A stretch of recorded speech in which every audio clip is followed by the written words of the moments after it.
Retour sur le plateau de Yeewu Leen 8h56 jeudi 15 janvier 2015 bu ñu àggalee dañuy dem ci défi 10 ànd ci ak Aminata comme chaque jeudi Aminata na nga def Aminata. maa ngi fi Pape Cheikh. Aminata Ndiaye. Boobu du man. Aminata Ndiaye. boobu du man. Boobu du man nag Pape Cheikh nag. Pape Cheikh lan lay wàññi tamit. tooñ nga ma benn yoon. ma daal di la baal. nga dellu tooñati ma. ma daal di la baal. nga dellu saaga ma ndey. bon ko sa yaay. Allez, alors défi 10 comme chaque jeudi dañuy joxe ay exemple ci ay nit yoo xamante ni xale yi seetaan bu ñu jaaree fi ñu jaar wala bu ñu defee comme ñoom Sénégal dina gën a jëm kanam. donc tey nga jàkkaarloo ak koo xamante ni dafa relever défi bi nga xamante ni ñun bëgg nañu ku ne di ko relever. muy Tamsir Ousmane Traoré. Oui. Salaamaaleykum yéen ñi di ñu seetaan. Voilà, donc je suis pas partie vers l'invité, j'ai laissé venir vers lui. Il s'appelle Tamsir Ousmane Traoré, c'est un jeune entrepreneur qui a monté sa boîte du nom de Texte Courrier. Donc un jeune entrepreneur boo xam ne mën naa ne yàggul ci milieu bi et on l'a vu récemment, il a été primé au Corridor. Donc on sait que c'est pas n'importe quelle entreprise qu'on prime là-bas. Donc il est là avec nous, monsieur Tamsir Ousmane Traoré. Je laisse te présenter davantage. Salam alaikum, bonjour à tous. Donc merci beaucoup déjà pour l'invitation. Donc comme madame. Tu as vu les filles là comment ils me regardent? Tu as ton micro pare di xëcc pour ma tooñ la ma bàyyi leen ci biir. dama leen dugal ci kenn ki di est-ce que xam nga ni ñii dañuy yabaate. Pape Cheikh yaa ngi leen di boole de. Non mais daa leen boole ak bu bijou bi gisoo bu bijou bi. Regardez Tamsir. Il est tellement sérieux takkal nañ ko micro mais mu war a wax xëcc micro jàmbur léegi nag comme xam naa man maay golo émission ñoom ñu may xool pour ma wax ak moom mais du ma wax ak moom dara. Tamsir defal lan ne xëcc ñaari micro il est intimidé par les deux. ñaari micro waaw. Non du tout mais kon relax man. Tamsir fais pas attention vas-y. parce que dañu crazy ñoom ñaar donc Tamsir àggali ak présentation bi. Voilà, donc comme je disais, merci déjà pour l'invitation. Donc moi c'est Tamsir Ousmane Traoré. Je suis à la tête de la société de courrier express qui s'appelle Texte Courrier, qui a été montée en 2010. Alors il faut dire que on est rentré dans le secteur du courrier, c'est pas forcément par hasard. Parce qu'après avoir fait mes études et être revenu au Sénégal, je suis revenu au niveau de du groupe familial qui depuis des décennies exerce dans tout ce qui est transport et logistique. Ah, d'accord, jot nga génn après ñëw quand même pour ce. Exactement. Donc juste après, moi je me suis lancé beaucoup plus dans le courrier express parce que c'était une niche qui était on peut dire morte. Aujourd'hui quand je parle de courrier, de poste, du secteur postal en général, les gens se disent qu'aujourd'hui on est passé à autre chose. C'est le milieu du high-tech où les gens sont beaucoup plus rapides que ça. Voilà. Mais les gens oublient que même ce milieu high-tech nécessite forcément un facteur de livraison, une expédition qui est faite aujourd'hui. Si tu dis que tu achètes sur Internet, à la fin, il y a forcément une livraison qui est faite. Donc c'est juste le besoin qui a changé. Donc on s'est dit pourquoi ne pas faire du courrier autrement, en intégrant les facteurs, en tout cas qui pour les Sénégalais semblent importants. Donc c'est dans ce sens où aujourd'hui on fait du courrier express international dans 244 pays.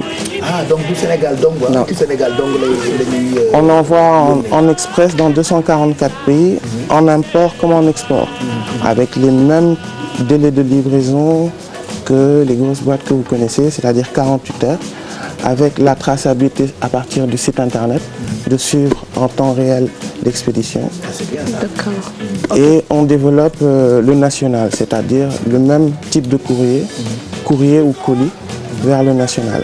C'est dans le sens où on travaille avec les sociétés de e-commerce pour effectuer les livraisons. Okay. Mais le dernier, en tout cas actuellement, le produit sur lequel on est en train de se battre et de développer, c'est Indilma, qui est une structure de distribution. On s'est dit à un moment, il fallait qu'on voit au niveau du secteur comment nous on peut contribuer. Alors dans le secteur de la culture, on s'est rendu compte que les artistes, le problème c'était pas seulement de faire de la bonne musique, mais il fallait pouvoir vendre. Il faut vendre ces CD pour pouvoir se faire de l'argent. Alors comment vendre ces CD? On s'est dit comment rendre le produit beaucoup plus accessible à la clientèle.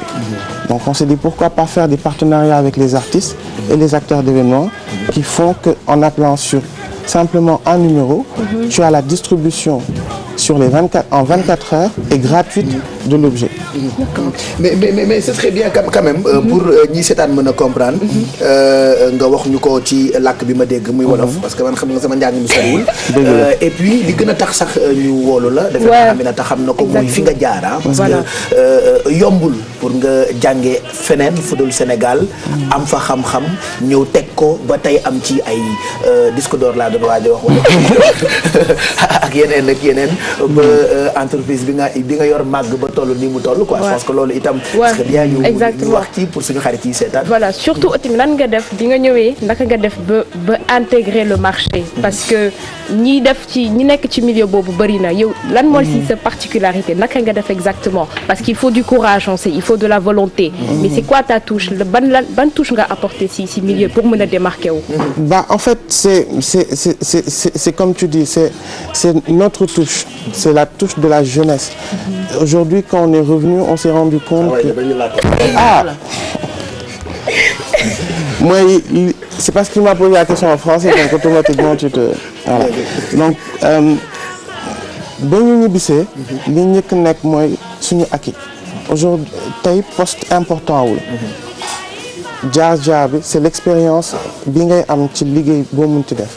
Donc ñun ba ñu ñibbisee dañu ne li ñu mën a def rek mooy indi originalité indi innovation ba pare être patient gëm ne que ça va être un projet ci diir bu yàgg et qu'on accepte que sacrifice yooyu yëpp dinañ ko def et ba ñu commencé ak léegi ci loolu lañ nekk on a accepté def qualité di def de la qualité de se prioriser en tout cas ci qualité boobu et puis d'avancer pour faire que client bu nekk su déggee texte courrier wala su déggee indil ma kontaan wax ci et puis voilà le bouche à oreille.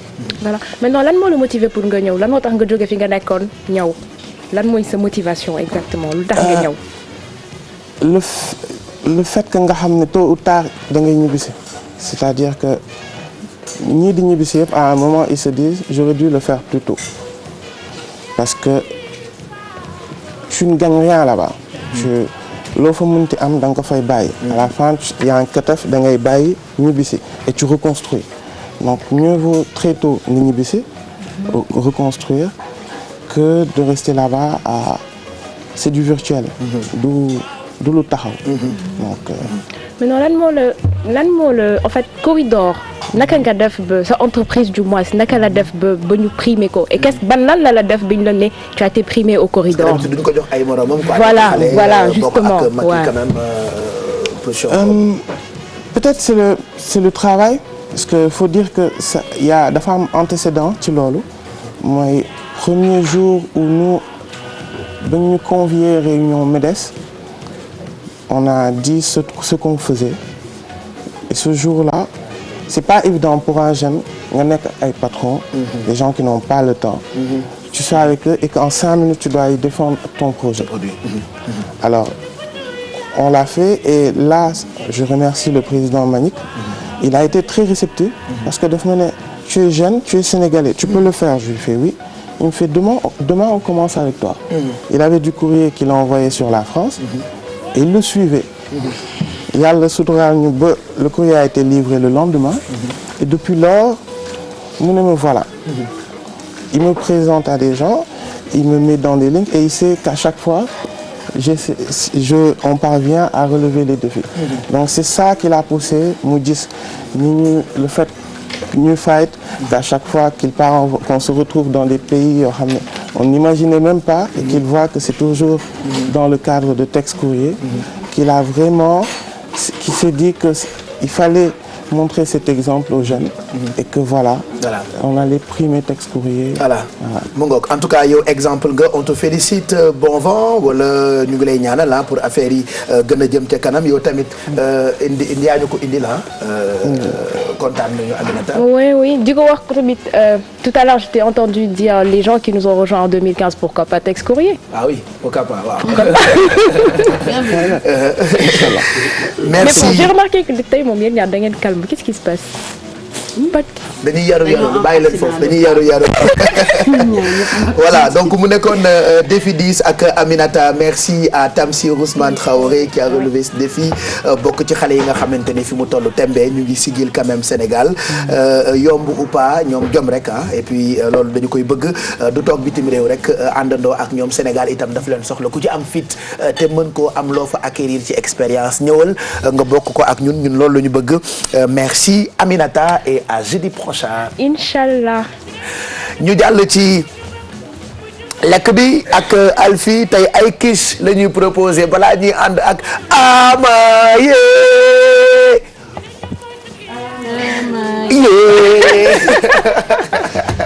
allez juste le temps ñu won leen Sophia mi ci beurre bu bëri vitamine bi bu ko defee juste après ñu dem ci Alfie pour mu toggal ñu suñu ay quiche.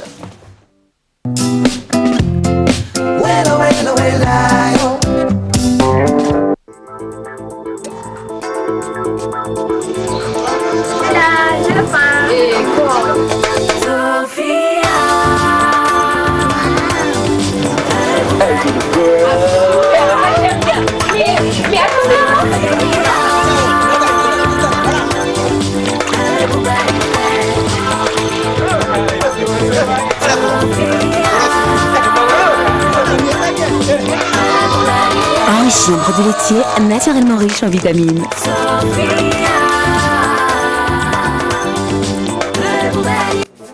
ñu ngi gërëm Sophia mi nga xamee ni moo àndandoo ak ñun ci yeewu leen ci seen cuisine bi waañ bi ak Alfie beurre bee bëri feem ba noppi itam gën xam nga fajar gi boo xëyee barax ko sa mburu da ngay bànneexu rek ba noppi rek lu ñu fi mën a togg rek bu neexee Sophia ngi ci biir.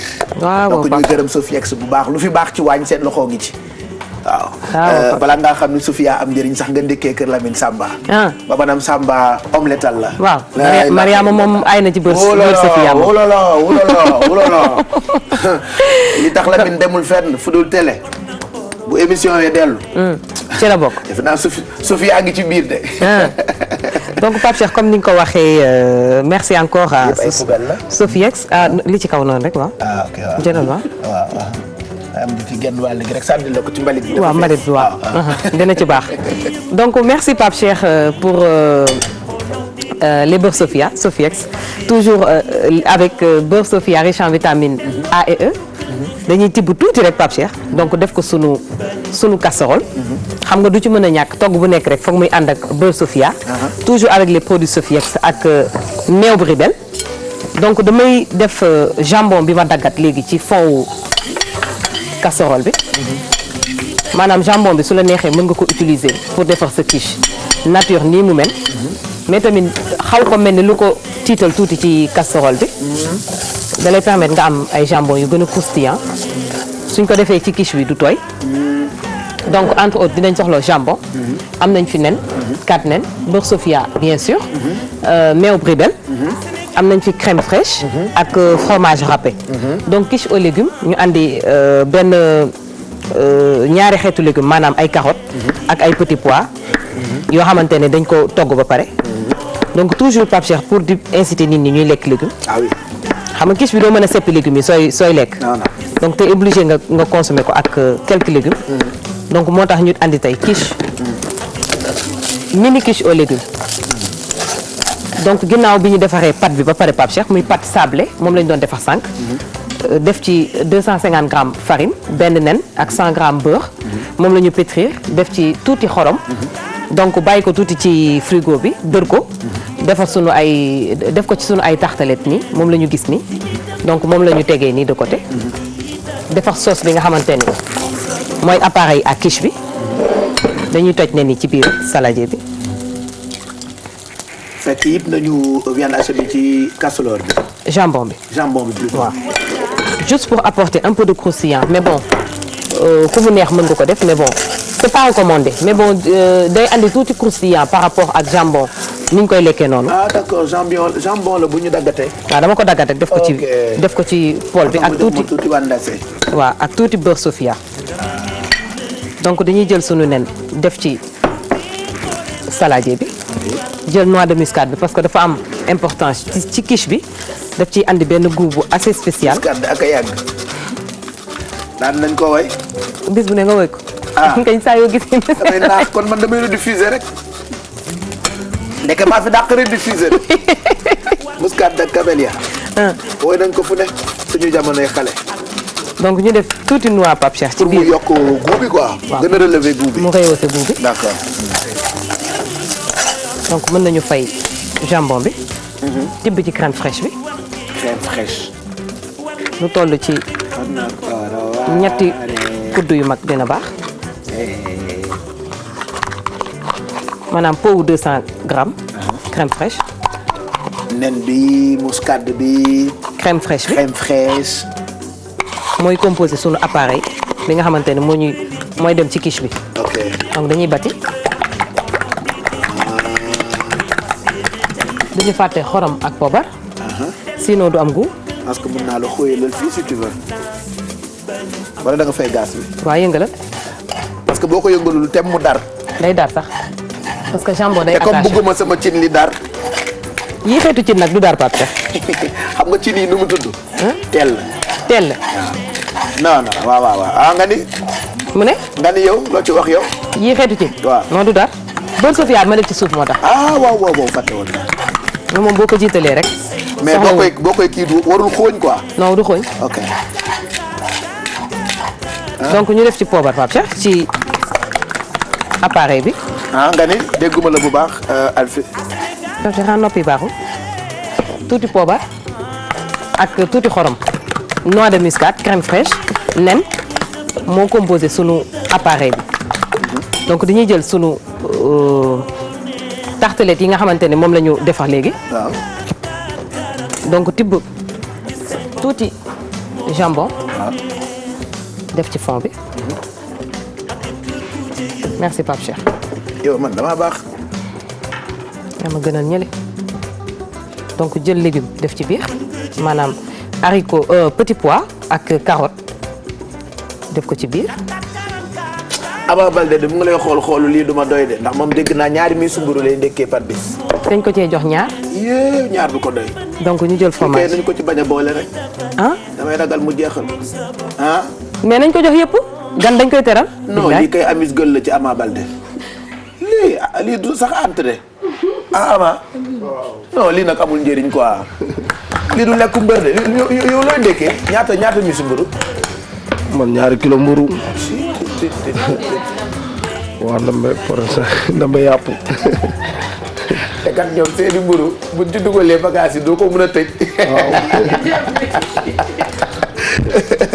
après nga sotti ci. ñu tibb ci sauce bi. donc def ci kaw. pourtant yow mën a defar apparemment. c'est très facile. donc soo bëggee plus de fromage nga dolliwaat ci kaw. après nga xam ne boo ko génnee day siit. yegg si nga.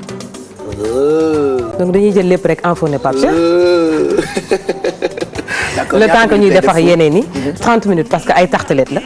bu ñuy xool rek de temps en temps ñuy vérifier. d'accord donc dañuy teg ni le temps que ñuy defar ñeneen yi. voilà man ma profité ci rek souhaiter bienvenue Poste One alors Poste One désormais moom la ñuy àndal ci fajar gi ci yeewu leen parce que Poste One dañu nekk ci lu am solo bu dee lépp lu jëm ci wàllu yónnee wala jot xaalis ñi fi gën a moins cher Poste One moo leen gën a moins cher maanaam ñeent fukk dong ngay fay bu dee da ngay yónnee xaalis li nga yónnee nag mën na nekk ci diggante junni ba ñetti millions alors Poste One xëj na ñu bëri miinuñu njëriñam waaye mën ngeen bu ngeen di yónnee xaalis ngeen dem ci bureau de poste bu leen gën a jege bu ko defee ngeen jaarale fa xaalis bi nga xamee ni moom ngeen di yónnee imagine nga yónnee xaalis ba noppi fay ñeent fukk loolu Poste One dong moo ko jagleel ay clientam moom rek nag moo fi nekk ba noppi am rapidité ba noppi kaaraange bi gën teg ci itam accessibilité bi disponible na partout moom Poste One yéen ñi nga xam ne yéen a yónnee xaalis kon sax leen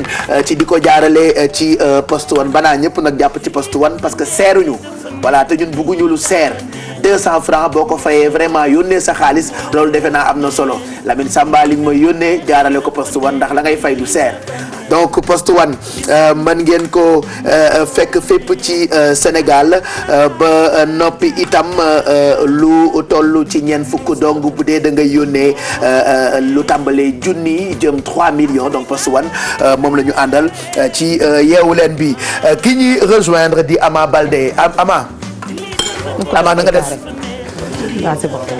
mbaa yaa ngi ci jàmm. oui maa ngi si jàmm bu baax a baax.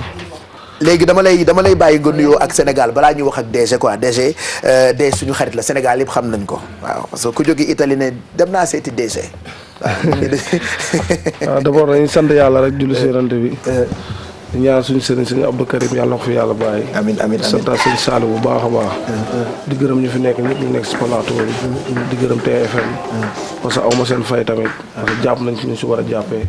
si bépp côté. dama ñëw jébbal leen programme bi. neen yéenay sama papa yéenay sama yaay yéenay sama lépp. tamit rëccu ma lu ma fi ñëwee. sama papa Youssou Ndour xam naa moo may seetaan. maa ngi koy gërëm bu baax a baax. na ko nag mu gër see jàpp rek xam nga duñ si kër gi lañ bokk. di gërëm waa Pikine naan leen ama seen ama la. maa ngi defal sama papa 72 heures. na ñëpp na waa Pikine ñëpp ñëw jéem parce que tamit seen ama la seen lépp la. ama chaise bi bu ko damm de. waaw du ma ko damm. fu mu toll jënd siis ma xool kii bu ngi damm chaise bi waaw ama bi nit damm ma dara rek. yaa ko damm kay. mënul jënd ay siis rek yow bii est-ce que dëgër na ci yow. non bu baax la. lii moom la de. ama xool li nga def chaise bi. mais fii du wóoroo bi moom. te dañ ko changé damm nga ci chaise bi. yow taxawal noo toog. kon day damm chaise yi tamit waxal. Pape Cheikh. ñun suñu bit c'est fait nag début tamit ñëwagul de. bu ma koy damm suñu siis di maa ngi ci plateau bi. non non non bu ko wéyee da ngay damm suñu chaise nag taxawal rek. kon baa ba taxaw bu teg sa loxo balaa table bi mais koy ama mi nit la yow mosuma xam ne kii dammkatu siis la buuba waxal ba non mais regarde xool leen siis baa ngi nii weng moo ko damm waaw kon ñun ñëpp ñu taxawandoo kaay la ñu taxaw tey yow leen sax dañ taxaw voilà lu ko quoi parce que bu toog day damm suñu siis voilà da ñëpp taxaw bon mais avant yow ñaata kilo nga 105. mais boo amul combat xanaa 200 ngay ne lii 200 rek ko mën a dem. bu tax sama adversaire daw dama déggoon ñetti combat. waaw mais d'abord balaa ñu wax ci 72 heures yu Falaye Baldé yi est-ce que mën nga ñu expliquer tuuti parce que tey ma remplacé Lamine Samba quoi jongante yeewu leen la ci combat yi nga dëgmal est-ce que mën nga ñu ci jox sa xalaat benn bu ci nekk. waaw mën naa jox benn bu nekk sama xalaat parce que combat yi ma ñor la dama war a bëre waa Guédiawaye waa Parcelles waa Bawol. waaw maa ngi koy pare nu mu war a pare. mbaa ni nga dammee suñu siis yi noonu nga leen dammee ci arène. bul tax bu gaaw a waajal. yàlla bu ma kii yow mën a damm ndeke dammkat nga. ma damm kat. mais moom mooy kii nag mooy coow mbëri de. soo seetlu wala loo may xoolee. yàgg naa dégg non mais yaa fi nekk tout le temps de coow. chaque fois damay dégg non. waaw c'est vrai. c'est le mooy ngeen bi gën a sexy. est-ce que kii taxaw na mais est-ce que d'accord nga ci li bu wax que ay coofu mbëri yaay seen coof. non bu waree toog. non amaana du ko bëri ci kër. buy baax comme yooyu da ciy bokk de. et puis dafa yaru quoi. non yaru la de day charmé wala. mës naa ko invité émission amaa di wax ba may joxe xam nga damaa xaw a seytaane. waaw xam nga man vraiment damaa bëgg a tabaxal sama papa kër parce que man làmb ji dafa metti quoi. ma def la quoi. vraiment man sama papa dama ko yërëm quoi man daa ma nekk ci télé bi da jàppale leen Ama mais c'est toujours un plaisir de savoir que xale bu am jom la témoignage bi dégg naa ko gis naa ni muy taxawoo baayam te tey bu ñu demee ba Sénégal yëpp di préparer 72 heures yu Falaye Baldé defe naa événement national la lan mooy solo bis bi déjà vendredi lay commencer 16 janvier ku ne xam na ni télévision Futur Média ngeen ci àndal ma bëggoon nga wax ci tuuti balaa DG di ñëw ci programme bi. waaw vendredi bi dañuy wàccee kaamil bépp jullit bu fa nekk rek boo xam ne yaa ngi àllaaxira dañuy wàccee kaamil ñaanal la dañ fay ñëw togg fa gaa yëpp dañ fay yendu ba guddi gi après ñu def cant sant sëñ Saliou nga ñun ay taalibe sëñ Touba lañ tamit sëñ Pape balaa moo nelaw daf ñëw dénk sëñ Fallou kon ñu cantal ko si vendredi ñu xëy suba samedi bi def carnaval tuuru Pikine bi yëpp bundu kër yëpp dañuy ñëw dafa sama photo comme que dañoo dem doon combat 3 combat te gis na lamb bi fan yi dafa metti bundu kër bu ñu kii rek taf da joxe 1000 francs sama fans yi ñu mën a préparer ñetti combat yi yow mbaa doon lakk xaalis bi par force. non man gars yi maa bëgg su ma nee nee ñëw. laaj ñu nii sax ci place bi. non lay def fii laa ko ji def ko nga fii ñëw kër gi. ku ne mii la waaw ku ne mii la waaw fii la war a njëkkee moom affaire bi fii la war a njëkkee. donc à part bu ma ñëw na. voilà man de ku am kudd doo lakk ana sama mag may ma 1000. wala nga jox ma luy am weccit rek. waaw jox ma ana sama mag. indi ko ana sama mag. papa joxewaaleel. non da nga ma joxaale traag yi joxaale ko traag yi joxe ko. sama yëf. waaw papa joxewaaleel ma 1000. merci. sama mag la 1000 Samba. doo joxe non bàyyi ma joxeel ko fii bàyyi ma joxeel ko fii. bàyyi ma joxeel non gannaaw 1000 yi mën na fi. te nga bàyyi ma joxeel ko fii rek. bàyyi ma. allez papa la 1000 alors Samba. est-ce que mën nañu xool léegi. papa yu bisu magu Baye Cheikh xaritu Kiya Aydara ak Alfi Lamine Samba moo ma jox 10 000 léegi 1000 francs laa la ci jox. mais 1000 francs la laajte. bu mu romb fii. ah. ku wut weccit. waa léegi kon bàyyi ma def ko 5000 1 2 3 4. man joxe naa 5000. ok waa léegi 1000 francs Mao Cissé 1000 francs Kiya 1000 francs Alfi 1000 francs bisu ak 1000 francs wu toog 5000. waaw des na wala sa ah sama 1000 mu ngi ci biir. ak sama papa Youssou Ndour ak Birame. ah sa 1000 francs Birame. waaw papa Youssou Ndour. ak 1000 francs Youssou. waaw laaj leen ko. waaw. maa ngi liggéey mu ngi sama poche. léegi dama bëggoon balaa ñuy wax ak DG programme bi am na itam samedi 17 janvier muy caravane boobu ak tournoi de lutte bi ngoon gi ba noppi itam dimanche 18 janvier am na concert bu mag ak Pape Diouf loolu c'est intéressant DG. waaw dëgg la maa ngi nuyu ñëpp di nuyu waa TFM. di leen gërëm di leen sant. beneen mooy di sargaat waa Pikine. waaw. di leen xamal ne ñun daal li ñu gënoon a ñor mooy. taxawal bis bi. dekkilaat Falaye Baldé bi ay mbiram dootul réerati mukk loolu moo ci gënoon ñor. mais biñ ko xalaatee tamit dañ ci xalaat ànd ak télé bi nga xamante ne dafa xew ci jamono. dëgg la muy TFM. dëgg la waaw loolu tamit ñu leen ciy gërëm bu baax a baax. même dañu mujj bàyyi concert bi. ah dañ ko mujj bàyyi. waaw dañ ko mujj bàyyi Alassane Djigo la ñu mujj defee lamb ji. ok drapeau Falaye Baldé la ñuy def. nag laa ciy mujj joxe. waaw d'accord donc yéen a ngi woo Sénégal yëpp de xanaa. waaw ñooñu woo waa Pikine yëpp. su mel ni waa Parcelles Guédiawaye benn baraag yëmbal. banlieue bi waa yëmbal xam na fu ma dëkk Medina sama kër yaay. maa ngi gërëm ñëpp di woo sama mbokku pël yëpp. naa leen nañ ñëw parce que bis bi du sama bisu papa la. di si woo ñëpp tamit gis naa ñu si jàpp bu baax a baax. ku su mel ni Fatou Diop naa si. jàpp na si bu baax a baax yàq Baba Diagne. xam na Pape Mayel da see jàpp bu baax a baax ku su mel ni sama papa Malick Gakou jàpp na si bu baax a baax. ak sama père Aziz. rawatina sama papa Youssou Ndour amul nu mu si jàppee jàpp na si bu baax a baax. di gërëm nag mbëru Pikine yëpp ku su mel ni Boy Niang Eumeu Sène. Naaru Sokaas. ku su mel ni sama père Tyson xam na maa ngi gërëm ñëpp naa leen nag ñëpp ñëw teew parce que bisu làmb la. waa CNG yi tamit maa leen gërëm jàpp nañ si bu baax a baax sama père Aliou Sarr. gërëm ñëpp père Mbaye Guèye. père Papa Diop. bàyyiwuma kenn ku lim juum. parce que bis bi du sama bis. waaw maa ngi gërëm ñëpp daal. d'accord. waaw li ma ciy dolli mooy. kon programme bi dafa may ñu ci àndaloon. kon Pape Diouf dafa ma mujj wax ni. vendredi. fa lay julli see àjjuma. kon dina julli si avant vendredi ñëw waaw parce que léegi affaire bi dañ koy def bu ñu jullee pare. ok maire Pikine bi maire bu mag bi ministre des sports ñëppay ñëw fa lañ koy def fa la ñuy jullee àjjuma parce que bu ñu jullee àjjuma pare dañuy cérémonie monument bi waxaat jaar-jaaru Falaye Baldé parce que li ñu ci gën a ñor mooy. àjjuma bi. ak drapeau Falaye bi. surtout. même Mérine Khoule xam naa Ama dafa juum. dafa fàtte. waaw sama père Mérine Khoule tamit. may na ma yàgg ak yow moom. waaw may na ma baax. may na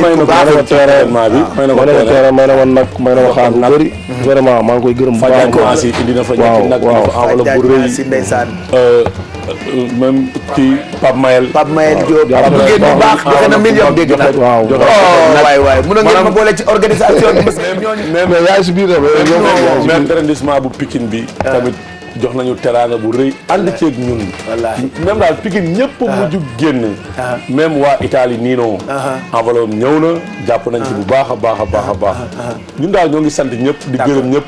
di woo waa Pikine yëpp képp kuy doomu Pikine. nga yëg sa bopp ci bis bi day xaar kër Falaye Baldé. jeex na kontaan nañu DG Ama yow tamit ñu ngi lay gërëm bu baax dañu lay bàyyi nga dellu gërëm tamit Lamine Samba mi nga xam ne yàpp na ci moom mu ngi ci bis bi parce qu'il faut rappeler que télévision Futurs Médias dina fa nekk ci fan yooyu yëpp Pikine ak li ko wër ndax nag dañu bëgg wane ni Falaye Baldé moomu Falaayu Sénégal la waaye Ama itam Ama wu Sénégal la moo tax ñu woo Sénégal yëpp du 16 au 18 janvier 72 heures de Falaye Baldé ca Pikine léegi defe naa mën nañu toog comme yaa ngi dem quoi. waaw mais Pape dama la fàtte wax ni la kon Ndongo Lo dafay tombe ak anniversaire du Ndongo Lo suba la déjà ñun waa Pikine dañ ko ci boolewaale wàccal ko kaamil kër Falaye Baldé ndax mënuñu def dara Pikine te duñ ci fàttaliku ndam si yàlla Ndongo Lo ndax suñu xarit la woon ñu doon ànd ak moom kon dañ ko ci boolewaale voilà moom la ñuy gis ni sax ci image yi moom Ndongo Lo suba je rappelle que ci suba gi dinañu ko rendre hommage bu baax ci yeewu leen bi jaajëf Ama mais doo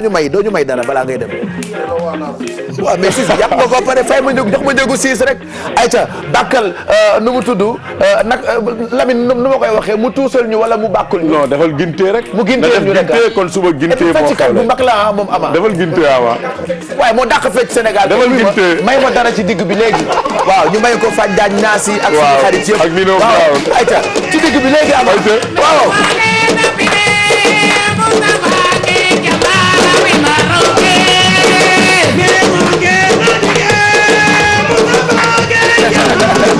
merci Ama merci beaucoup Ama ñu ngi lay kon jox rendez-vous le 16 ñun ñëpp dinañ ñëw incha allah ci 72 heures Falaye Baldé dans quelques minutes ñu fàttaliku waa Xalam 2 dinañu dem itam ci opinion ak Bouba jeudi bu jot ak lu koy feeñu waaye dafay soxal askan wi yëpp Bijou itam mu ngi ñëw ndax ndeke du Charlie donc ngay def buzz ci internet am na yeneen yoo xam ne ni buzz la actuellement ci internet bi Alfie di préparer suñu quiche kii ay dara Miss Grain de Sel moom mu ngi fii itam toog ak ñun ñu mosal leen tuuti ci Ndongo Lo fàttaliku ko ndax su allez demain donc dinañu rendre hommage ki nga xam ne ni moo di Ndongo Lo Sénégal yëpp di ko fàttaliku lii xale yi di wax rek xajoon na fi Bouba ay mbir a koy feeñu ndax moo doon maamam Siré est-ce que sax du moom mooy Siré exactement tey ci opinion mën nañu xam lan moo la feeñu Bouba. waaw jërëjëf et puis bon maa ngi gëjoon naa fi de.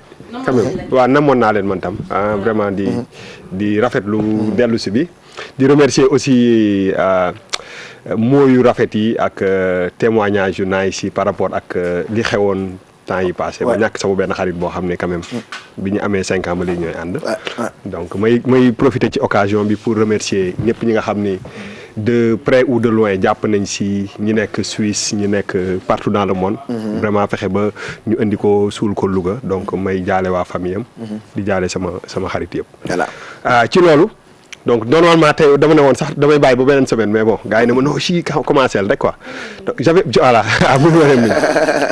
j'avais pas trop de temps mais ma doon xool rek si internet bi après je me suis posé une question quoi ma ne mais en fait en réalité temps yëpp damay dégg ñuy wax consommer local consommer sénégalais man aussi ma am ci sama vision parce que pour man consommer sénégalais wala local du rek lu produit bu exotique wala loo xam ne c'est cool entre guillemets mais dama yaakaar ni ak ni jamono di doxee ak fi nga xam ni foofu la Afrique bëgg a toll ëllëg il faut que bu ñu nee consommer local ñu mën a génn benn ordinateur ñu ne fii lañ ko defaree. ordinateur local ak téléphone portable ak oto ak lépp li nga xam ne moom mooy suñu quotidien li nga xam ne nit ñi moom la ñuy dund tous les jours parce que il faut pas que ñu yemale ko si artisanat je pense que il faut que ñu xaw a moderne donc ma laajte benn question pour laaj nit ñi est-ce que lan la ñu africains yi qu'est-ce qu'on a inventé wala créé donc ñu def benn micro-trottoir pour laaj nit yi noonu donc nañ ko xool après ñu dellu si ci discuter. en Afrique franchement parlant xaw ma invention bu africain créé quoi xaw ma ko sincèrement parlant. carbone 14 loolu daal laa xam ci africain mais à part ça mosuma dégg africain créé na dara souvent dañuy copier modifier mu ñoo ko dàq. nous n'avons rien inventé ni la poudre ni la boussole déjà am nañ carbone 14 avec Cheikh Anta Diop. Les Africains de ce côté de création n'ont rien fait. Je n'ai jamais lu quelque chose qu'on dit que c'est une œuvre ou bien une création de l'homme noir. Peut-être ça existe. Je ne dis pas que ça n'existe pas, mais je ne l'ai jamais vu. Ah, ben limité création moom c'est tubaab bi ñoo ko fi indi ñun dañuy imiter rek.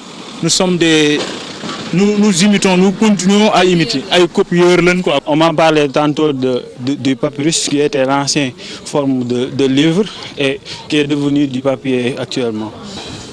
Bon, moi, ce que je sais comme exemple, c'est à côté de la restauration, les outils comme par exemple layette, quoi. Tu connais? Je ne sais pas le nom vraiment en français quand même. Ouais, mais tu peux parler voilà. Oui. Bon, sama gis-gis layette africains yi ñoo ko créé en particulier les Sénégalais.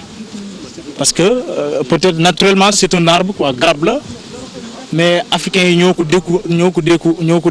découvrir ba génne doom bi jéem koo yatt ak seen xarañ man ci di def nit ñi jigéen ñi di ko utiliser à la cuisine quoi di topp. Donc d'après moi leget africains yi ñoo ko mais je ne sais pas comment on dit leget en français quand même. Peut-être calebasse du moins, mais calebasse c'est que là que les leget c'est différence quand même. Des étudiants que nous avons rencontrés pour ñu wax ci création africain yi donc leket xanaa ak mbattoog la yoog fele ak teng-teng. waaw non am na sax parce que bu ma xoolee un peu am na quand même ay yu bëri yoo xam ne am na ay africains yu créé quand même ay mbir yu bëri yu mel ni ay antivol automobile ay broyeuse alimentaire incubateur d'œuf après lan four solaire mini barrage hydraulique. Il y a beaucoup de créations yu africains yi defar. Mais moi je pense qu'en fait on a créé des choses qui ont été détournées plus tard. Tout à fait. C'est-à-dire que des instruments basiques qui étaient des instruments traditionnels que européens yi daal di comment on appelle ça daal di détourner pour créer quelque chose de beaucoup plus moderne. Ñu recommencer consommer. Mais c'est vrai que quand on parle d'instruments pratiques actuels et pourtant on a de bons ingénieurs. On a des têtes. Mais c'est vrai que on se pose toujours la question avec exactement et loolu c'est important parce que aussi il faut pas que ñu victimiser suñu bopp à chaque fois dire way am na sax ci benn way bu Moussa Ngom doon wax xaw ma lan mooy téléphone sabar mooy téléphone. sabar et téléphone ça n'a rien à voir benn ak bii. boobu ñaari kii c'est-à-dire que waxee noonu moyen de communication. waaw nii ne guro téléphone la. nga ni guro moyen de communication waaw mais bu wax ko ça ne veut pas dire que moom moo ne. équilibre ndënd bu xar. waaw mais loolu laa la wax. c'est ça mais bu ndënd bi xaree kon communiquer tuñu. waaw mais non c'est pas. ça veut dire que su ndënd bi xarit dootu am réseau. oui te téléphone la ñuy waxee. waaw léegi boobu balaa ngay wax keneen wax sa mag ba pare. mais déggoo mën la mais waaw sama mag mën naa wax dara te d'accord ma ci. ah mais loolu doo sa mag da nga ko sañ waxase. dàq léegi ci télé bi nga liggéey lu leer laa la wax léegi nga dem RTS. da ko sañ amoo fi bi de waxase. mais en fait pour boobu bàyyi naa la boobu.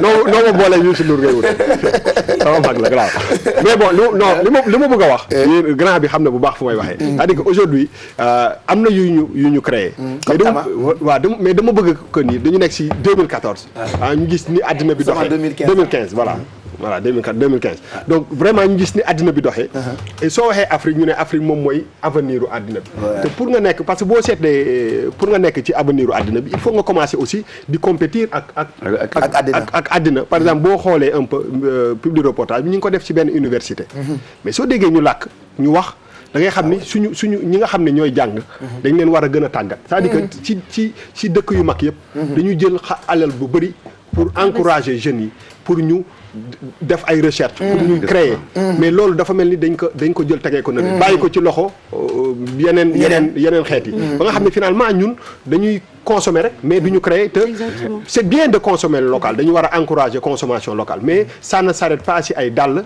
ak ci ay tissus ak ci yëre africain dafa war a nekk loo xam ne ci suñu vie de tous les jours voilà exactement chinois yaa ngi nii parce que xam nga téléphone portable amul dafa am ay composants yoo xam ne moom la ñu rassembler pour mu nekk téléphone portable. je pense que jeunes yi ñu fi accueillir la dernière fois pour defar téléphone ak matériaux de récupération ak ñi ñu ñu doon permettre Bijou bàyyi ma eggali rek sama rubrique bi. C'est important parce que moom laay wax ni xam nga ça ne sert à rien d'essayer de jël ay téléphone bu kii dindi kii bi. yi nekk ci biir boîte bi dégg ko mais je me dis quoi lu ma bëgg a wax moom mooy que am na ñeneen ñu fi accueilliroon aussi ñoom dañ lay permettre boo nekkul sa kër nga contrôler yan appareil ñooy tàkk am yooyu fay contrôler sa facture d'électricité des jeunes comme ça qui créent ak ñi nekkoon ci ay concours par rapport à l'internet et tout ça ñooñu bu ñu leen jàppalee dinañ mais dëkk mais moom laay wax jóge ci àddina bi yëpp 1969 si le Neil Armstrong teg tànkam ci kii bi ci lune bi. xam nga 69 boobu kenn judduwul fii.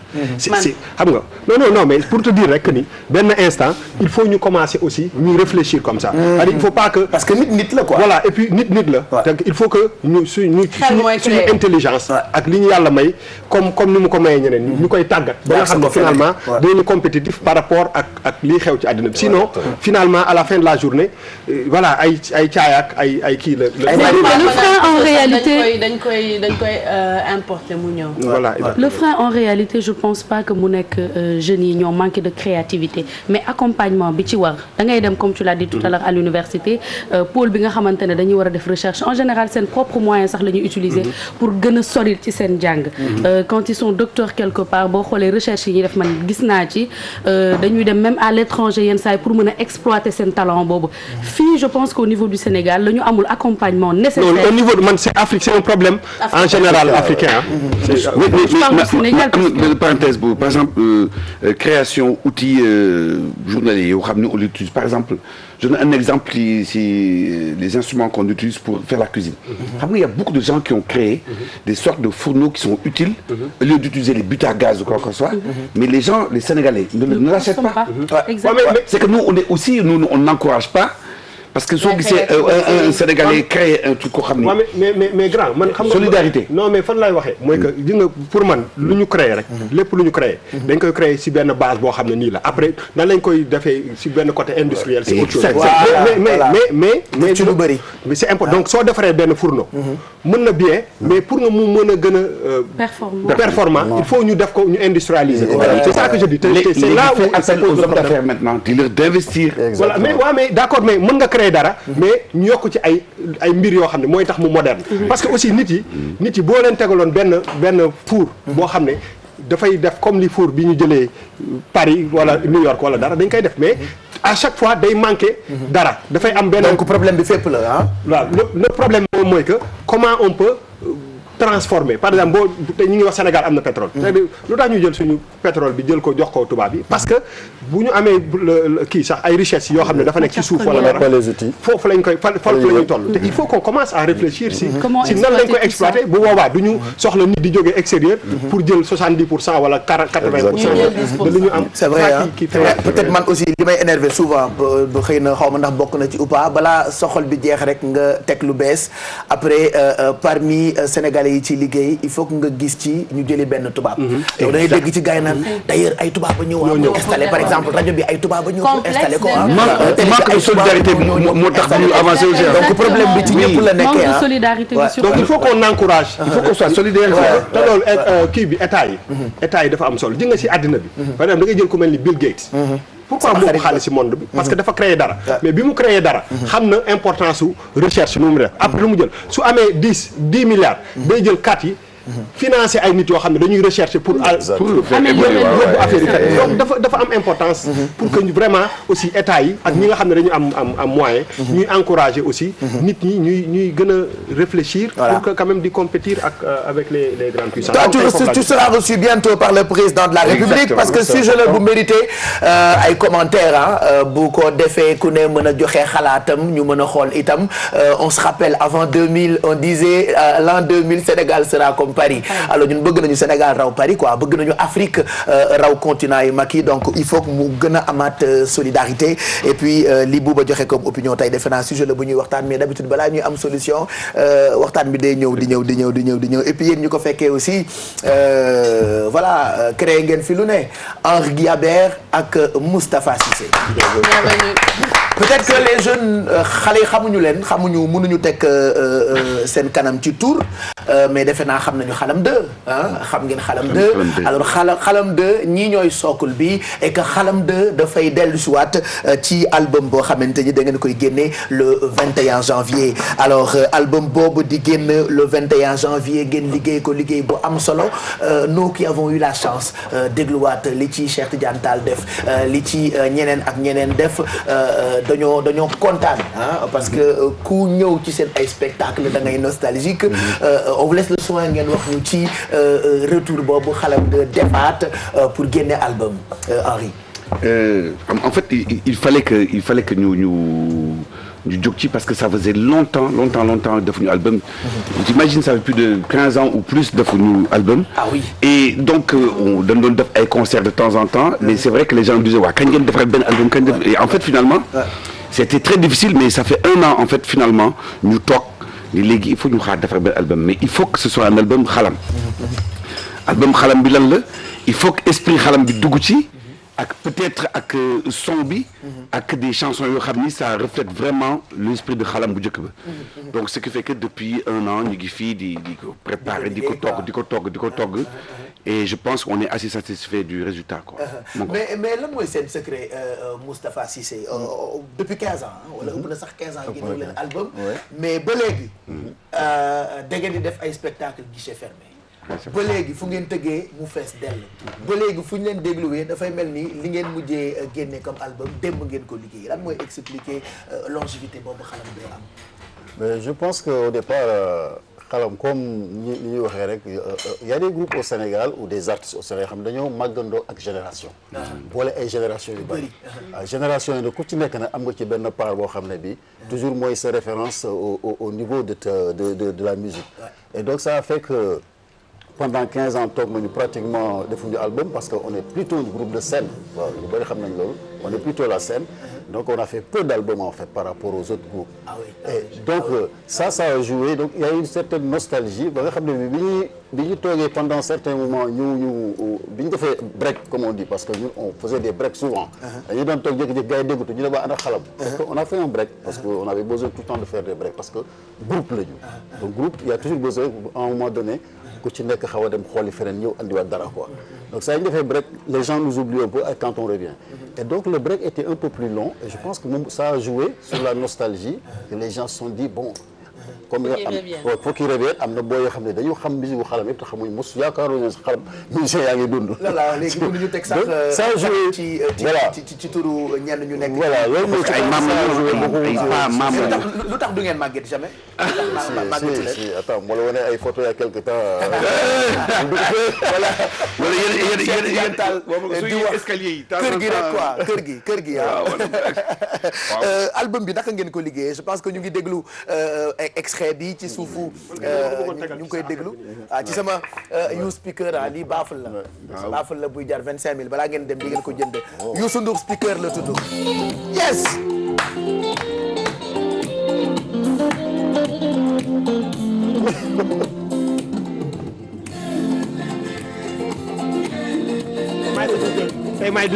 DJ Bouba et puis ñu ngi ci dégg esprit wu xalam comme ni ngeen ko waxee léegi nii te boo dégluwul woy yi doo xam ni esprit boobu moo ci nekk ba léegi parce que en fait on a tendance à dire que Sénégal dëkk bu rëy la il y a toutes les ethnies il y a des sons partout il y a des richesses folkloriques partout donc ñun on a tendance on est très attiré par la Casamance donc moitié 50% composition xalam yi c'est d'inspiration de cette zone-là parce que on est allé là-bas on a écouté des sons et donc ce titre-là carrément fa la jógee mais on a fait un voyage quoi un voyage qui va jusqu'au Brésil donc en fait de lui montrer en fait le lien qu'on a avec les autres pays de par la voie de l'esclavage ou aussi de l'immigration donc c'est pour ça que nous on a voulu vraiment ci album bi faire des voyages quoi. Super. D'ailleurs même ci biir album bi on a fait une ouverture on a invité beaucoup d'artistes mais des jeunes artistes cette jeune génération on a en fait joué du xalam et on les a invités à s'exprimer pour voir ce qu'ils ont il y en a beaucoup qui ont grandi par exemple avec Khalam, par exemple les Awadi, génération rappeurs, les Khouman, les Bakhaou, Simon, Khalam du toj album. Et d'autres, Marema, par exemple, la jeune Marema, elle a fait un duo avec Brahms, il y a Bouba Kirikou, il y a Kia qui a fait un petit truc là-dessus. Donc vraiment, Kia. C'était la surprise. La surprise. De l'année. Des musiciens, des jeunes musiciens aussi. Et donc c'est vraiment album de Khalam, mais avec une oubli quoi. C'est-à-dire qu'on a essayé d'inviter nos petits frères, nos enfants enfin. Mais da ngeen doon wax que Khalam sur scène lañ leen doon gis plus que ngeen di produire album. Est-ce que ay son yoo leen jouer sur scène ngeen di ñëw def ci album bi wala da ngeen composer yeneen yu bees yoo xamante ne da ngeen koy dugal ci biir album bi. yu bees tàq la yu bees tàq sauf benn ou deux la ñu reprendre. Mais dañ ko justement remixé voilà pas remixé. Mais en fait dañ ko jouer d'une autre manière ba pare invité beneen génération pour ñu interpréter ko noonu avec comment ils le voient. C'est ça qui est intéressant. On a joué 2 titres yoo xam ni on les a retravaillés mais en écoutant les musiciens qu'on a invités. Voilà. Surtout ce qui était important, c'était en fait de ce retour d'album, que ça se fasse au Sénégal. Voilà. C'est ça. Voilà. On revient tout à l'heure ci Bouba doon wax léegi nii. Ñun à l'époque bi ñuy commencé def album fii, di def musique, il y avait pratiquement pas de studio. Le premier album de Khalam a été enregistré avec 2 micros. Il faut le savoir, 2 micros. Donc les années sont passées, il y a eu une certaine évolution. On a vu ce que Youssou a fait ici. Voilà. C'est ça. C'était important quand même que cet album-là, tu sais que même si on y aime ça, ce serait fait au Sénégal. Tu sais qu'en fait, parce qu'on vit dans le milieu musicien où on fréquente les de Salif Keita et tout. Quand ils te disent que, en fait, c'est Youssou qui a compris la chose, le premier. Oui. C'est-à-dire que nous tous, on voulait aller jouer, vivre, aller dire. Youssou a dit, moi, je reste chez moi et je fais tout. Et en fait, beaucoup de gens regrettent pourquoi ils ne sont pas inspirés. Ils étaient plus jeunes que nous. Absolument. Mais grand, Oui, mais dans l'autre sens aussi, il fallait que aussi nous amenons oser dem xol ci biti. Qu'est-ce qui se passe? Au Ubuntu aussi. Et les deux. Mais ne pas rester là-bas. Ouais, c'est-à-dire nous, voilà, rester, c'est vrai. Mais je te dis, c'est important. L'album là, c'était le fait de pouvoir le faire ici au Sénégal. Pourquoi? Parce qu'il y avait on a eu ay jeunes yoo xam nañu matos bi mën nañ ko liggéey comme matos bi c'est le même à Dakar qu'en Chine, c'est le même. Donc jàng nañ ko mën nañ ko, donc on pouvait se permettre de faire cet album là ici au Sénégal avec cette ouverture. Voilà. Heureusement que vous êtes toujours là di ñu bégal Henri Guiabert ba defar les compilations nga kontaan mais aussi bu liggéeyee ci Khalam nga kontaan woy bi mu mujjee defar def na tour du monde muy jëleeti ko jëleeti ku la bëggee ne yow ma koy jëlee fa la koy jëlee waaw wuñ ko nii de te loolu moo gën a tuuti ci ay way yoo xam ni daf koy defar donc albumu Khalam dina génn le 21 janvier avant ngeen ñuy wax naka la ñu mën a def quand même pour am album boobu ak qu'est-ce qui est prévu pour cette production bu Khalam 2 on va ñu dugg ci internet bi xool yi nga xamante ni actuellement ñooy def buzz. Nous ne sommes pas Charlie. Êtes-vous Charlie? C'est-à-dire que moi je suis partagé. C'est très compliqué. D'accord. Moi je suis Charlie parce que c'est le geste que je déplore. Parce que ça nuit en fait à la religion. D'accord. Mais aussi on doit respecter les trucs. C'est-à-dire qu'on peut pas être dans une communauté. di wili pande benn kii bi. Il y a un respect. C'est ça. Non, moi je suis pas Charlie. Je suis pas Charlie. Non. Tu es comme nous. Nous ne sommes pas Charlie. Alors qu'est-ce Charlie. moom mooy damay yaakaar ne j'espère que Khalifa Diakhaté suba dina ko teg ci table bi. J'espère. Mais parce que ça fait mais je me suis dit que peut-être dina nekk sujet jàkkaarloo. Est-ce que Boubou Ndour est Charlie? Wala réponse bi non dégg nga man xam nga ñun le jour la ñuy wax lan la ñuy nar a. Tu es Charlie ou tu n'es pas Charlie? bu suba. Demain. Ok, d'accord. Xam naa ne am na fi toog ci télé bi ne je suis Charlie. Am na fi tam. Mais bon. C'est partagé dans le monde. C'est clair. Non mais Pape Cheikh, on parle de Charlie, je suis Charlie, je ne suis pas Charlie. Monde bi actuellement, c'est comme si tu étais obligé de choisir ban camp ngay nekkee finalement benn genre guerre la nekk. Parce que je suis Charlie ñu ngi ko créé juste après le 7 janvier attentat bi ñu defoon Charlie Hebdo, tout le monde est au courant, jarul ñu ci dellu si. Hashtag bi il y a eu 1 400 000 hashtags. Je suis Charlie pour dire que dañuy soutenir li xewoon biir Charlie Hebdo, soutenir journalistes yi nga xam ne on les a tués, les dessinateurs et tout. Ki ko créé il s'appelle Joachim Ronsin, c'est un directeur artistique plutôt de styliste. Moom nag dafay liggéey ak waa Charlie Hebdo. Donc bi attentat bi amee dafa inspiré wu ci nous sommes tous américains bi waa États-Unis defoon bi attentat bi amee 11 septembre pour créer hashtag bi. Donc hashtag bi ñu bëri dañ koy def pour wax que dañuy soutenir Charlie Hebdo, d'autres le font pour dire que ils sont contre l'islam malheureusement, alors que c'est des extrémistes qui ont fait ça. Et à côté am nañu créé beneen hashtag je ne suis pas Charlie. Comme niñ koy gisee ci image yi Pape Samba mën nañ ko teg. Donc je ne suis pas Charlie nit yi dañ koy utiliser parfois de manière assez maladroite.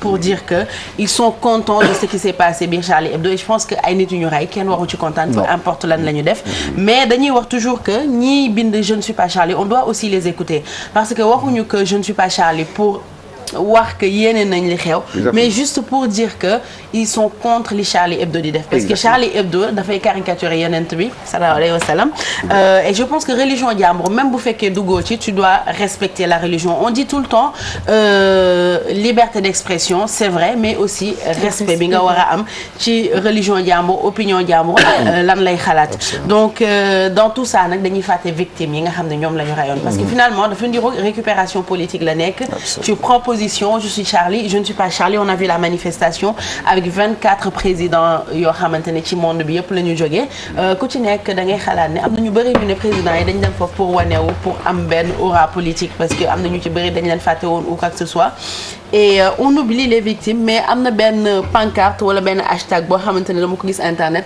ça m'a vraiment interpellée il dit je ne suis pas Charlie je suis ces deux policiers tués par des fanatiques pour avoir défendu d'autres fanatiques donc pour man kii il a trouvé le juste milieu. Exactement. Voilà le juste milieu pour dire que victimes yi ñoom la ñu war a gën a mettre en avant ci histoire bi au lieu ñuy jël Bouba tu veux dire quelque chose? Non. Non, d'accord. Pourquoi tout le monde bëgg wax léegi? Non, parce que da nga yëkkati sa loxo. Non, j'ai pas non. dañuy xaar sa xalaat rek. Ok. Ma doon wokkatu rek. D'accord. Donc pancarte je ne suis pas Charlie par exemple nit yu bëri dañ ko ragal utiliser parce que dañuy bañ ñu stigmatiser la ne la que extrémiste nga ou quoi que ce soit donc contre 1 400 000 il y a 14 000 personnes qui ont fait le hashtag je ne suis pas Charlie et d'ailleurs musulmans yi ci réseaux sociaux yi ñi ngi inciter nit ñi à ce que ñu jël turu prophète bi def ko seen photo de profil pour wane seen soutien aussi et montrer que c'est des musulmans non mais pas des extrémistes d'ailleurs am na benn musulman boo xamante ne bi ñu jëlee otage en France moom dafa nëbb 15 otages donc on a la vidéo ñu dem regarder ko parce que je pense que c'est un exemple à suivre.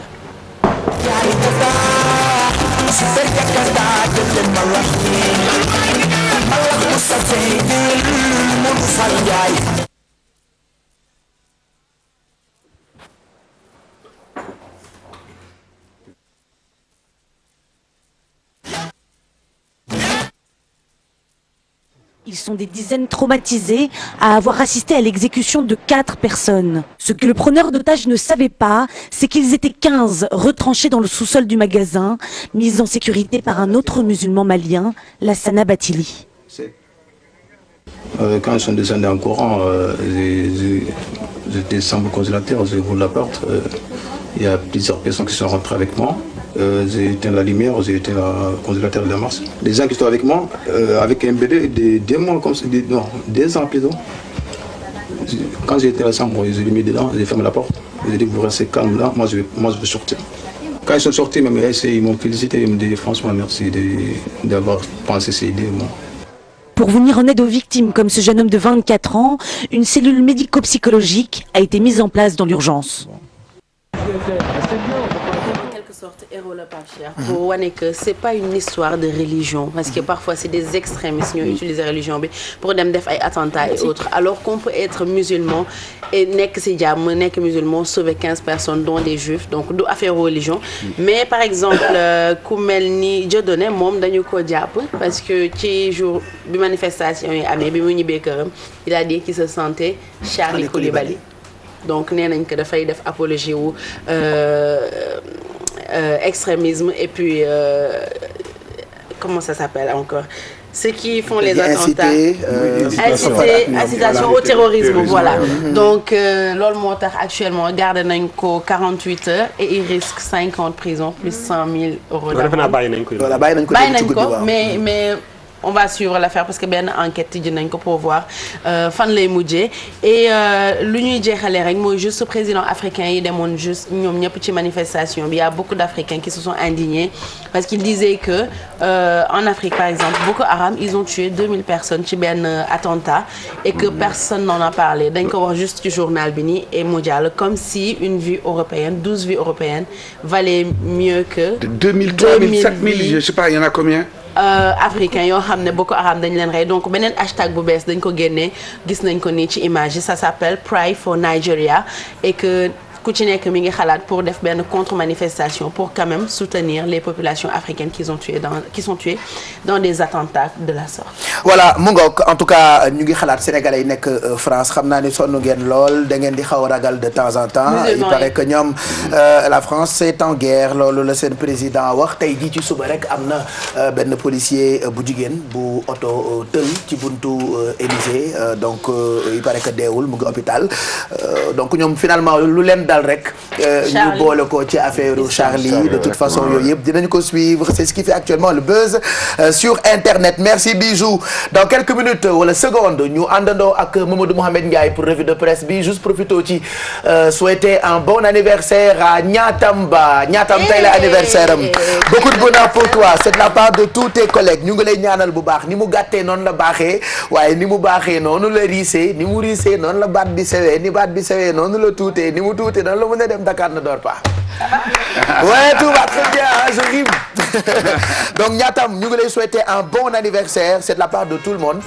voilà man ak moom on a divorcé depuis un moment mais quand même maa ngi koy ñaanal bu baax Niatam ba dundal bu baax a baax ñëpp ñu ngi lay ñaanal fii ci groupe Futur Média di nuyu itam Oumy Cissé Khadija Diallo boulangerie Bamba cité Fadia Soy bu Dien talibé Serigne Khadim Lo Gaydel Madame Diop Maya Sow depuis Yara très rapidement ak kan waaw gros bisous à Amidou Koulibaly et Abdou son ami ñoom nee na ñoom ñaar tout le temps dañuy toog di seetaan yeewu leen merci beaucoup ñun tam ñu leen gën voilà et puis suñu waaw vas-y waaw joyeux anniversaire à El Hadj Ousseynou Diouf 2 fois Ballon d'Or on lui souhaite plein de bonheur. C'est son anniversaire aujourd'hui. Oh, oui.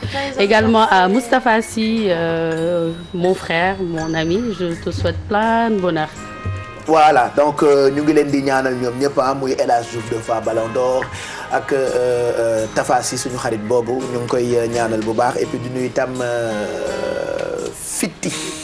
waaw jabaram bonne journée et puis Gomis ñu ngi koy masawu moom tamit suñu collègue la boo xamante ni papa moo génn àddina moo tax on l'a pas vu ce matin moom tamit dafa bokk ci équipe bu yeewu leen xam nga ñun ngeen di gis ci télé bi mais am na équipe bu rëy buy nekk ci ginnaaw Gomis moomu def ci bokk donc ci turu suñu ay kilifa ñu ngi koy masawu moom Gomis donc qui a perdu son père ñu ngi ko wax bi ñu yegsee ci télé bi bay waaj a commencé yeewu leen moo tax mu tiit ba dem donc sa collègue yeeg ñëpp ñu ngi lay masawu bu baax yow Gomis Mamadou Mohamed Ndiaye est-ce que yaa ngi ci biir nekkaguloo bon ok j'espère qu'on aura le temps parce que léegi ñu dem ci journal bi Alfie suñu ay quiche pare na balaa nga koy servir on va encore parler de album bi nga xamante ni Xalam 2 daf koy génne le 21 Henri ak Moustapha ñoom ñoo teel a yeewu tey pour ñoo wax ñu ci quel sera le message bi ngeen di jox sénégalais yi ku ci nekk di nga ko joxe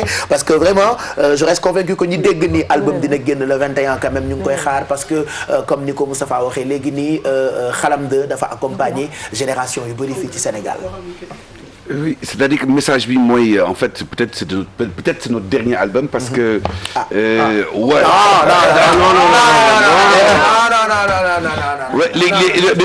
On doit oui c'est très important parce que ça fait longtemps qu'on fait de la musique aussi.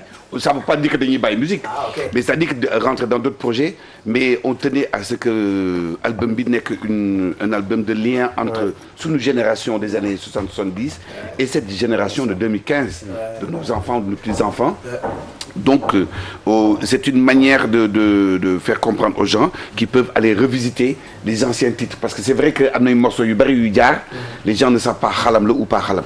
Donc ça permet de revisiter donc lien bi li ñu bëggoon aussi quoi et surtout rendre hommage aux artistes qui nous ont influencés aussi parce que en fait loo gis rek day am influence en fait artiste bu ci ne am na kenn ku la influencé pour nga puisse ou inspiré. Donc suñu souhait mooy loolu quoi que les gens visitent xalam et revisitent xalam et de s'inspirer peut-être pour aller plus loin dans la musique quoi. Et puis quand on a grenier on risque pas de mouiller de faim. Ouais, c'est ça. Franchement yéen grenier bi quoi. moom la Wolof di wax naan ku am sàq doo yooyu. Voilà donc yooyu yëpp am na solo. Merci en tout cas.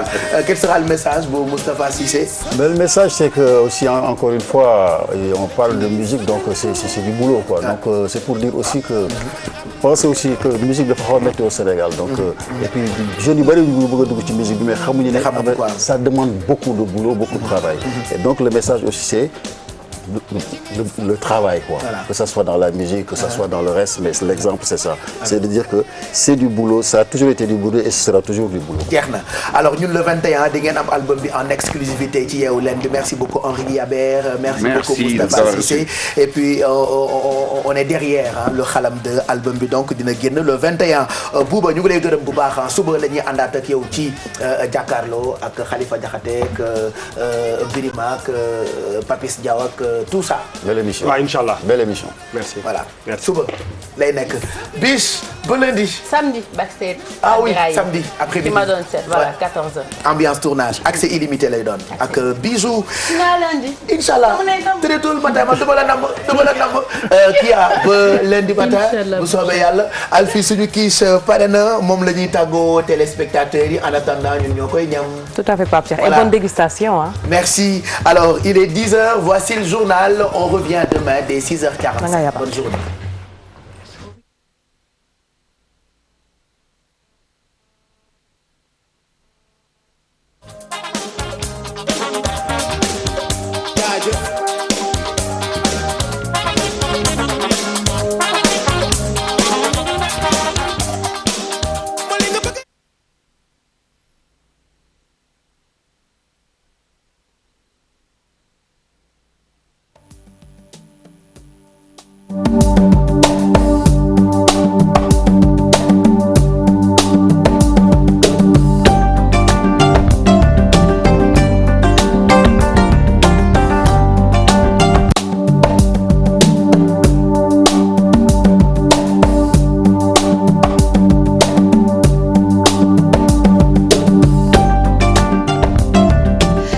Mesdames, Messieurs, bonjour et bienvenue dans cette édition que nous démarrons avec le Parti démocratique sénégalais qui va marcher la semaine prochaine. L'annonce est faite par le coordonnateur du parti, Omar Sarr. Les libéraux comptent manifester contre l'intervention des forces de l'ordre lors de leur réunion de comité directeur ce mercredi. Une plainte est aussi annoncée contre l'État du Sénégal et une autre contre X Omar Sarr que je vous propose d'écouter au micro de Dissa Préra Damagé.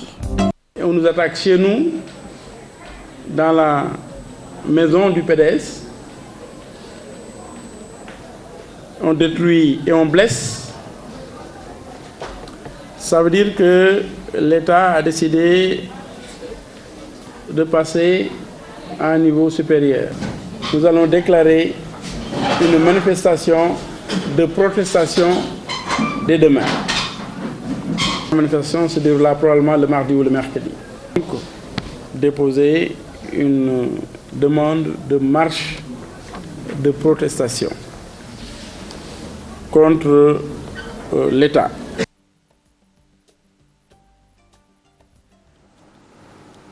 Les avocats de Karim Wade ont décidé de boycotter le procès. Ils se solidarisent avec Maître Amadou Sall, exclu par la CREI. Ils réclament des garanties sérieuses avant de pouvoir reprendre le travail. Maître Madi Kenya est au micro de Modi Gueye.